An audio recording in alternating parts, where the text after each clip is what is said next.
Hello, welcome साहित्य ज्ञान गौरव में।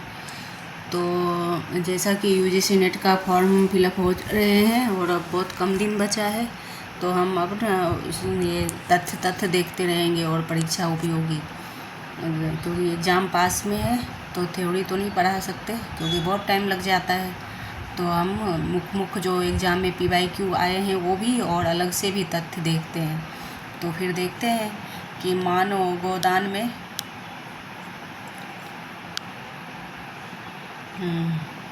गोदान का कथन देखें। मानो यह सारा उत्सव उसी के पुरुषार्थ से हो रहा है। राय साहब के मैंने मेहमानों का स्वागत किया।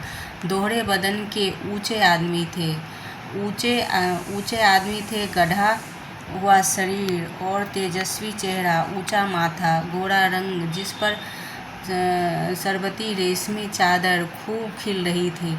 मेहता राय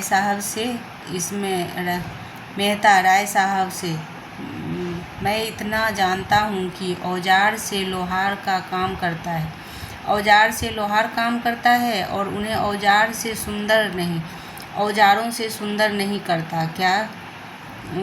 क्या आप चाहते हैं कि जीवन कि आम भी उसी दिशा में फले?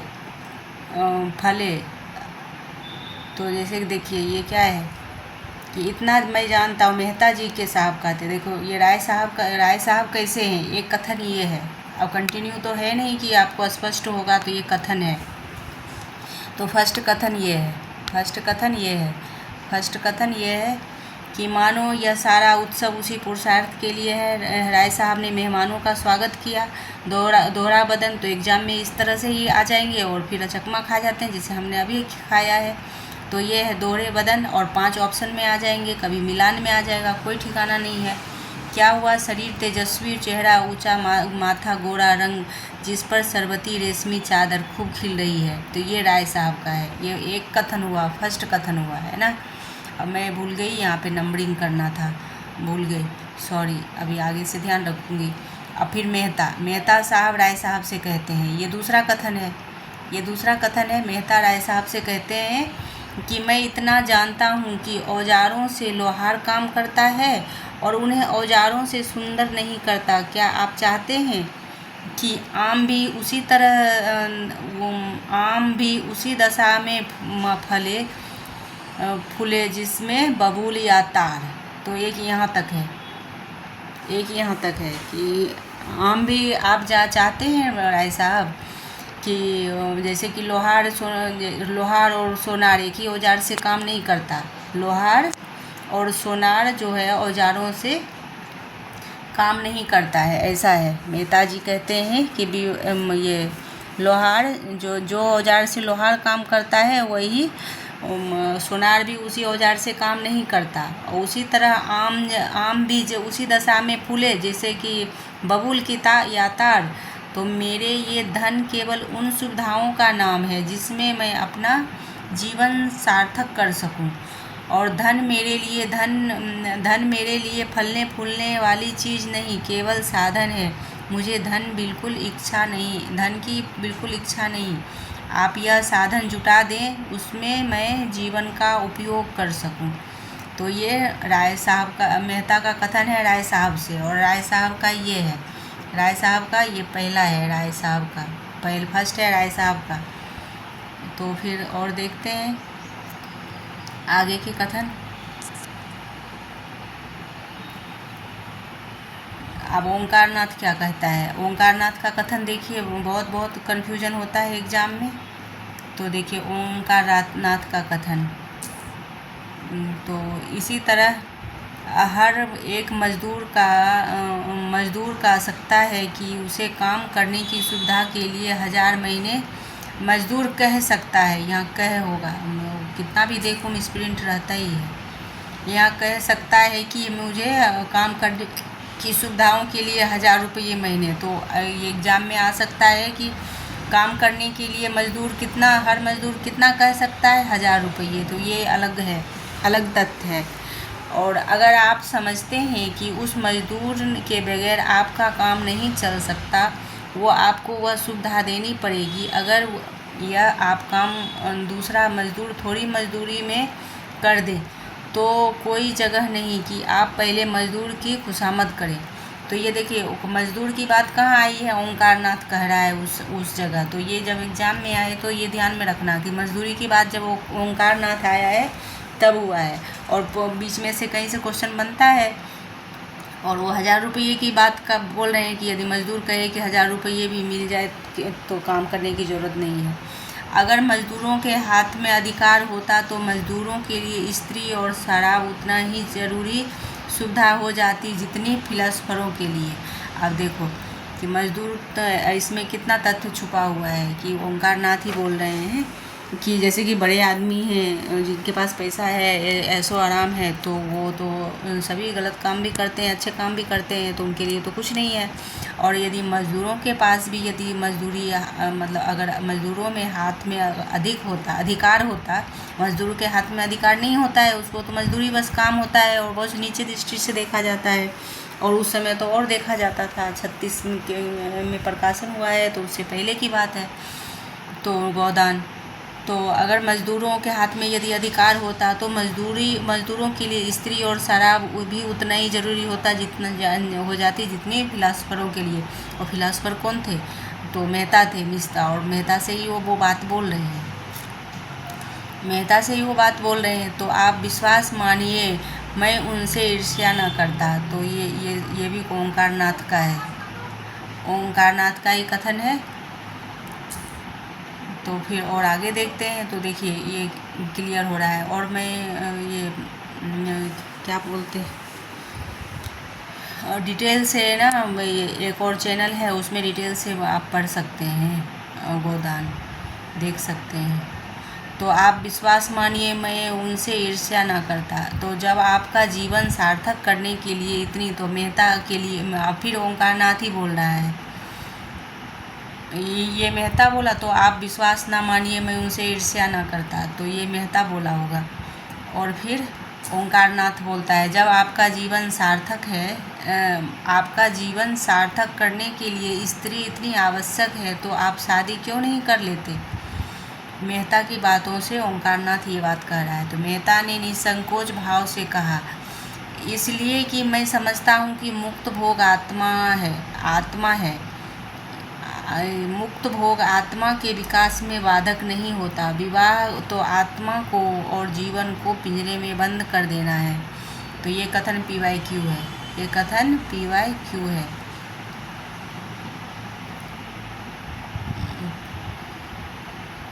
बस चेंज करती हूँ, PYQ है ये कथन। तो ये जानते रहिए आप। ये मेहता का कथन है। खन्ना ने इसका समर्थन किया। खन्ना पहले ओंकारनाथ था, अब ये खन्ना आया है। तो खन्ना की बातें सुनते हैं। खन्ना ने इसका समर्थन किया।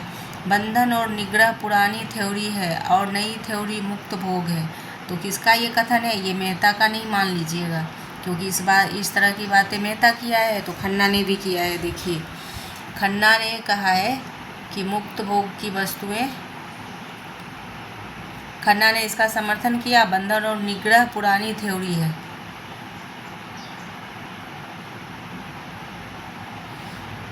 तो खन्ना ने इसका समर्थन किया और बंधन और निग्रह पुरानी थ्योरी है, नई थ्योरी मुक्त होगा। तो ये कथन है। और मेहता विवाह को सामाजिक समझौता है और उसे तोड़ने का अधिकार न पुरुष को है। विवाह एक सामाजिक समझौता है। मैं समझता हूँ कि मेहता विवाह को सामाजिक समझौता मानते हैं और ना कि वो स्त्री को। तो फिर अधिकार ना पुरुष को है और ना, देखो उसे तोड़ने का, एक विवाह एक सामाजिक समझौता है, उसे तोड़ने का अधिकार ना पुरुष को है ना स्त्री को है। और करने के पहले आप स्वाधीन हैं। जब शादी नहीं करते हैं तब तक आप स्वाधीन हैं, और समझौता हो जाने के बाद आपके हाथ कट जाते हैं। और मालती ने चोटी पकड़ी तो मिसेज खन्ना को तलाक के लिए तैयार करना। तो देखिए वो नाटक खेल रहे थे।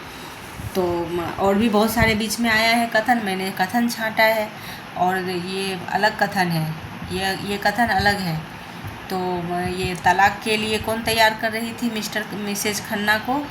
एक खन्ना एक है और मिसेज खन्ना की पत्नी है, तो उससे तलाक करवाना चाहते हैं। तो वही बात है, तो ये नाटक में हो रहा था। और फिर अब अगला कथन देखिए। मिर्ज़ा खुर्शीद गोरे चिट्टे आदमी थे। मिर्ज़ा खुर्शीद कैसे थे? तो गोरे चिट्टे आदमी थे। अब एग्ज़ाम के अनुसार है, इम्पोर्टेंट।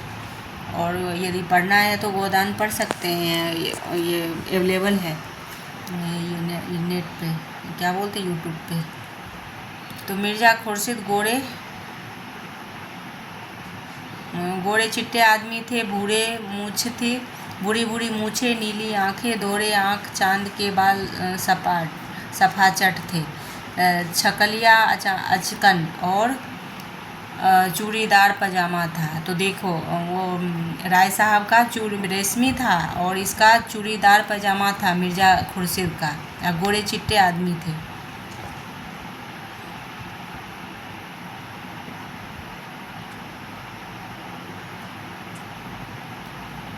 ऊपर से हैट लगाए हुए थे। सॉरी,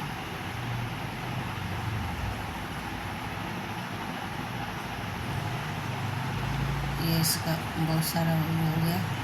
अब देखिए, करते ये चूड़ीदार पजामा था, ऊपर से हैट लगाए हुए थे, काउंसिल के मेंबर थे और पर फलाहार समय खर्राटे मारते थे। पर फलाहार समय खर्राटे लेते थे और वोटिंग के समय चौक पड़ते थे और नेशनलिस्टों की तरफ से वोट देते थे। तो सूफी मुसलमान थे और 2 बार हज कर आ चुके थे, मगर शराब खूब पीते थे। पहले बसेरे में ठीके का कारोबार करते थे, लाखों कमाए, मगर सामत आई कि एक मेमने से आसनाई कर बैठे और मुकदमेबाजी हुई और 1000 लेकर भाग खड़े हुए। जेल जाते जाते बचे और 24 घंटे के अंदर मुल्क से निकल जाने को हुक्म हुआ और जो कुछ वो जहाँ भी वहीं छोड़ सिर्फ 50,000 लेकर भाग खड़े हुए। बम्बई में उनके एजेंट थे और सोचा था कि उनका हिसाब किताब घर बैठे जो कुछ निकलेगा उसी में कर लेंगे। और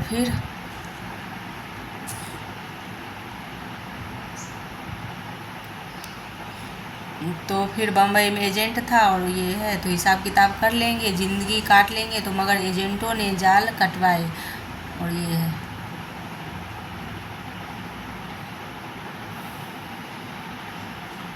तो बहुत ही समझने की है, इसलिए मुख्य तब है। और आपको एग्ज़ाम के लिए जानते रहिए कि कहाँ पर कौन से पॉइंट आया है, तो ये आप जानिए। निराशा होकर वहाँ लखनऊ चले गए। गाड़ी में एक महात्मा साक्षात हुआ ही होगा।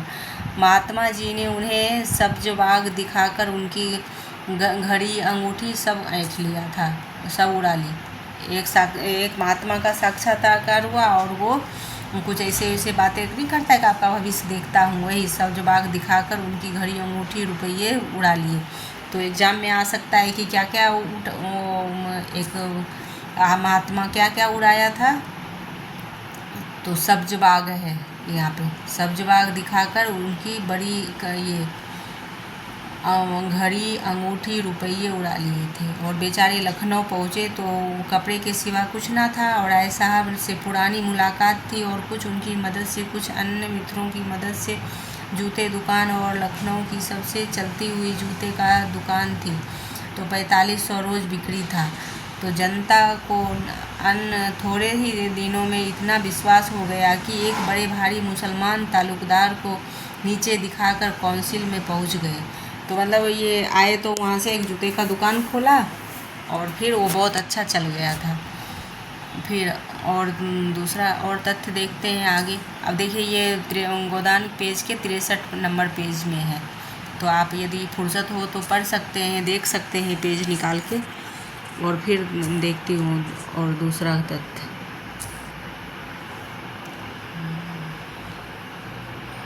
तो अब दूसरा तथ्य देखते हैं फिर गोदान कथन का। तो फिर देखते हैं, ये देखो, पुन्नी हाय हाय करती जाती और कोसती जाती, कोसती जाती, क्योंकि वो चौधरी आया था बांस काटने, तो उससे लड़ाई हो रहा था। तो उसको वो देख ली और लड़ाई कर रही थी। तो उसी में पुन्नी थी, किसकी पत्नी, हीरा की पत्नी थी पुन्नी।